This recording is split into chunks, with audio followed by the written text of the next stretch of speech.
Hi friends, இன்றைக்கி வெள்ளிக்கிழமை நம்ம வீட்டில் என்ன வேலை நடக்குது பார்க்கலாம். வெள்ளிக்கிழமை காலையில் இன்றைக்கி பசங்களுக்கு மீன் மேக்கர் போட்டு பிரியாணி கேட்டாங்க ஃப்ரெண்ட்ஸ். இது செஞ்சு கொடுத்தோன்னா வாரத்தில் 4 நாள் கம்முன்னு சாப்பிட்ருவாங்க. சாப்பாடு டப்பாவில் ஒரு சாதம் கூட மிஞ்சாது ஃப்ரெண்ட்ஸ். இவங்க சாப்பிட்றது இல்லாமல் தனியாக ஒரு பாக்ஸு ஃப்ரெண்டுங்களுக்கு வேறு கட்டி கொடுக்கணும். கட்டி கொடுக்கலாம் பசங்களுக்கு தானே. சரி, மீன் மேக்கர் போட்டு பிரியாணி செஞ்சுட்டு பசங்களுக்கு சுட சுட தோசை சுட்டாச்சு ஃப்ரெண்ட்ஸ். தோசை சுட்டு கொடுத்துட்டு தேங்காய் சட்னி தொட்டுக்க இல்லாமையே மிளகா பொடியே இதெல்லாம் கொடுக்க முடியுமா, அதனால் தேங்காய் சட்னியும் அரைச்சாச்சு. நல்லா தேங்காய், வெங்காயம், பச்சை மிளகாய், இஞ்சி, பூண்டு எல்லாம் போட்டு கடை சட்னி மாதிரி அரைச்சிருக்கேன் ஃப்ரெண்ட்ஸ். இது நல்லாயிருக்கும் தோசைக்கு. அதனால் தோசை வேலையை முடித்து பசங்களை பேக் பண்ணி ஸ்கூலுக்கு அனுப்பிச்சி சாமி வேலைக்கு வந்தாச்சு ஃப்ரெண்ட்ஸ்.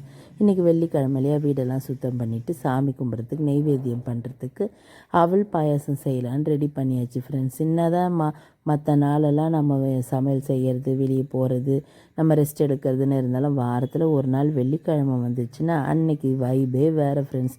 வீடே மங்களகரமாக இருக்கும். ஒரு சாமி பாட்டை போட்டு சாம்பிராணியை போட்டு விட்டோன்னா போதும் ஃப்ரெண்ட்ஸ், வீடே மங்களகரமாக மாறிடும். அதனால் சாமி கும்பிட்றதுக்கு நெய்வேத்தியம் இன்றைக்கி நான் அவல் பாயாசம் செஞ்சாச்சு ஃப்ரெண்ட்ஸ். சாமியும் நல்லா சூப்பராக கும்பிட்டாச்சு.